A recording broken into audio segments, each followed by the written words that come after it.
En novembre 1967, Kalsoum fait escale à Paris, à l'Olympia, pour les 2 seuls concerts qu'elle ait jamais donnés dans un pays occidental. Conscient de la force symbolique de ce personnage, le général de Gaulle lui fait parvenir un télégramme chaleureux.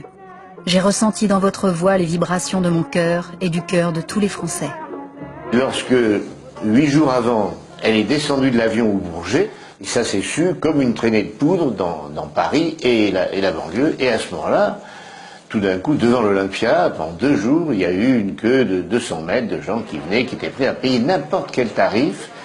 On a eu des gens les plus extraordinaires, puisqu'il y avait un prince de l'Arabie Saoudite qui s'est déplacé en avion, il y a eu des charters qui venaient du Maroc, enfin c'était la folie pure. Et quand les 2 spectacles ont eu lieu, eh bien, les 2 spectacles étaient archi complets. Il faut situer un peu ces récitals qu'a donné Kalsoum à Paris dans le contexte de l'époque, c'est-à-dire la défaite arabe, très humiliante, traumatisante pour toutes les populations arabes. Et je suis allé à cause un peu de ce contexte. Et j'ai vraiment ressenti quelque chose de très très fort, cette communion qu'avaient tous ces Arabes de Paris et qui retrouvaient une sorte de sentiment de dignité, un sentiment d'unité face à ce traumatisme. On sentait que dans ce récital, l'enjeu dépassait de loin le côté musical. Je n'ai jamais vu aucun artiste avoir une... C'est même pas une ovation, c'est une dévotion. Une dévotion à ce point-là.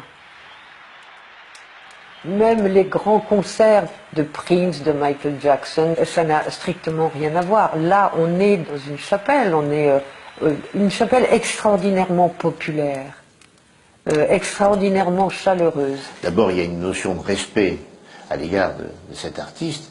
Le rideau s'ouvre, elle est assise dans sa robe verte, au milieu de 25 musiciens, tous en smoking. Et dans la salle, c'est un rugissement. Et tous, ils lui parlent. Ils lui disent « Habibi, Habibi ». Mais qu'est-ce que ça veut dire, Habibi? Habibi, je t'aime, je t'aime. C'est vraiment un acte d'amour entre un public, mais vraiment à un niveau hors du commun, et une personnalité qui reçoit ces applaudissements, ces marques d'amour, avec une dignité. Elle reste calme, posée, le visage ne bouge pas. Elle chante 3 chansons, ça durait jusqu'à 3 heures du matin. Vous pouvez imaginer, ce sont vraiment des choses extrêmement importantes qui ont marqué ma vie. Et je pense que les années peuvent passer et ce souvenir-là ne va pas s'effacer de sitôt.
Tout ce public extrêmement populaire est d'un raffinement musical qui étonne, qui émerveille.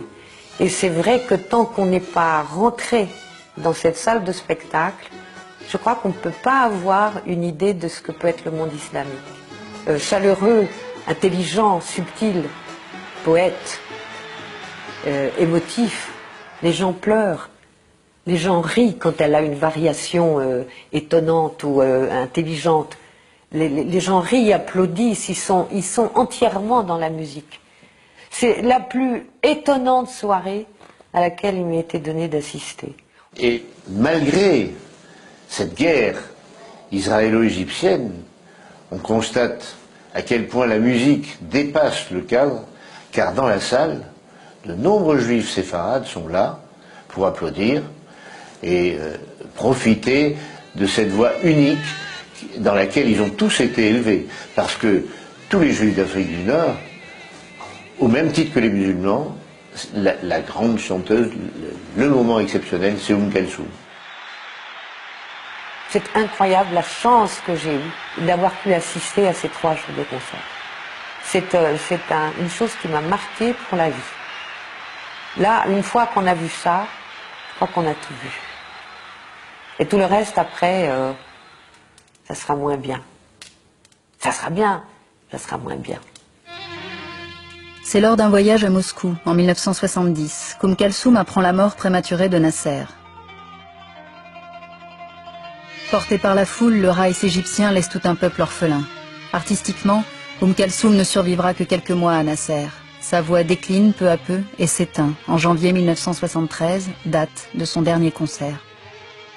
C'est très très étrange à quel point leur dernier moment, soudain les images sont quasiment les mêmes. Ils ont été enterrés, ils sont morts presque de la même façon, quoi.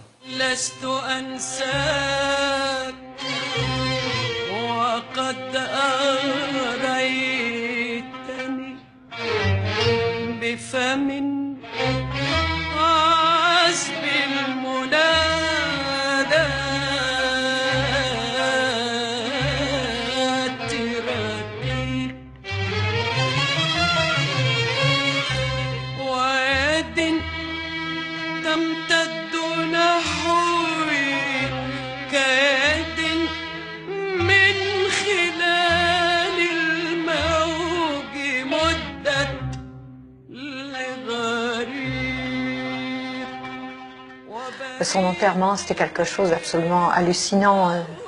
Les gens étaient désespérés. Elle n'avait pas le droit de mourir parce que c'était pas une humaine, c'était quelque chose de puissant. C'est des moments où la foule arrache la dépouille aux officiels. C'est-à-dire que la foule reprend possession de celui qui vient de partir. Comme un dernier acte pour dire, elle m'a appartenu, elle est à moi. Il y a une page qui a été tournée.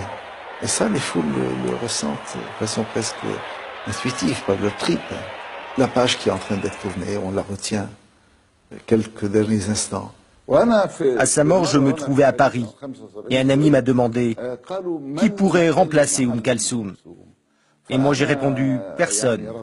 Personne parce que quand le soleil s'est éteint, même la lune doit cesser de briller. شمس الأصيل شمس الأصيل شمس الأصيل ذهبت خوص النخيل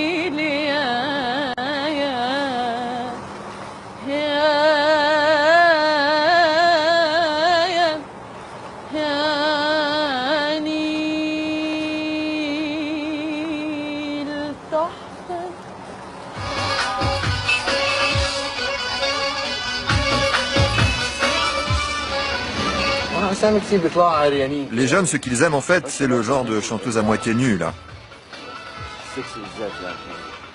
Quand je leur demande Kalsoum, ils te disent non. Mais pourquoi non? Moi, je crois qu'ils devraient vraiment l'écouter. C'est elle la meilleure. En fait, le style qu'ils aiment, c'est le genre, tu sais là, comment, c'est quoi déjà ce mot? Le style sexy, quoi. Et vous? Bon écoutez, je vais vous dire, je la connais, mais par contre voilà, il n'y a pas beaucoup de jeunes qui connaissent Kalsoum. Moi perso, j'aime bien. J'ai découvert dans la voiture de mon père avant, des cassettes, tranquillement. On dit que c'est un peu ringard, mais il faut écouter les paroles, c'est un petit peu comme Jacques Brel, comme Edith Piaf maintenant. Les jeunes, ça te dit ouais, non, c'est pas bon quoi, mais c'est de la bonne musique. C'est pareil, c'est une image quoi, c'est la base de la musique orientale, disons. Même moi, parce que maintenant, chaque année, je rentre en Égypte, une fois, souvent, il y a beaucoup de jeunes égyptiens, c'est les jeunes de 18 ans, 20 ans, 21 ans, sont attachés, ils sont vraiment toujours Kalsoum. Maintenant, à mes concerts, quand je chante du Kalsoum, il y a des jeunes qui viennent me voir. Chérif, Ahmed, Noah. Et du coup, ils viennent avec leurs amis. Avant, c'était pas le cas. À mes concerts, il y avait plutôt des vieux. Quand j'étais petite, je la voyais à la télé. Mais ça ne m'intéressait pas. Parce que ces chansons sont compliquées à comprendre quand on est petit. C'est en grandissant, quand tu arrives à l'adolescence, tu vois, quand tu commences à aimer. C'est là que j'ai commencé à écouter Kalsoum, à vraiment l'écouter. Moi, à vrai dire, je trouve rien de spécial chez Kalsoum. Mon père aussi, il aime même trop Kalsoum, mais moi, ça me dit rien du tout, en fait. Toutes les babes là, ils adorent Kalsoum. Peut-être le vieux, oui. Et le jeune aussi, mais déjà, je sais pas, le jeune, Généralement, on commence à écouter Kalsoum à partir de la première histoire d'amour. Plutôt à partir de la déception. Et là, je sais pas pourquoi, c'est un peu triste. On parle beaucoup de la personne aimée, tout ça, donc voilà, c'est là qu'on commence à ressentir ces sentiments-là, on est bien dedans, quoi. On se sent vraiment dans l'histoire, on commence à imaginer des choses, à rêver peut-être aussi. La chanson est à Amri, il y a eu un remix, et tout le monde trouve ça super. C'est vrai, c'est réussi, mais si tu écoutes l'original, ça n'a rien à voir. Le remix est agréable à entendre, mais quand tu écoutes l'original, c'est fantastique. Bien sûr, l'original est beaucoup mieux, mais n'empêche que c'est classé numéro 1 dans toutes les compiles. Oui, c'est vrai, c'est vrai. C'est notre base. Elle représente l'Égypte. C'est comme si Kalsoum c'était nos racines en fait. À partir de ces racines, il y a un arbre qui a grandi. Et nous, on est là comme les petites branches de l'arbre Kalsoum.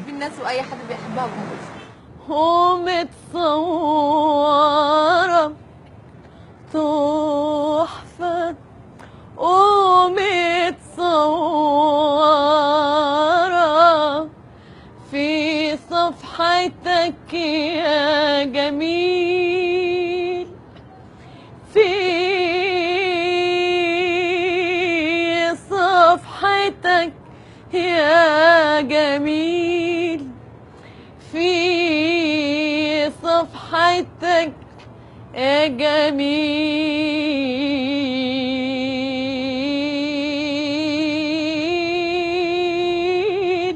يا جميل يا جميل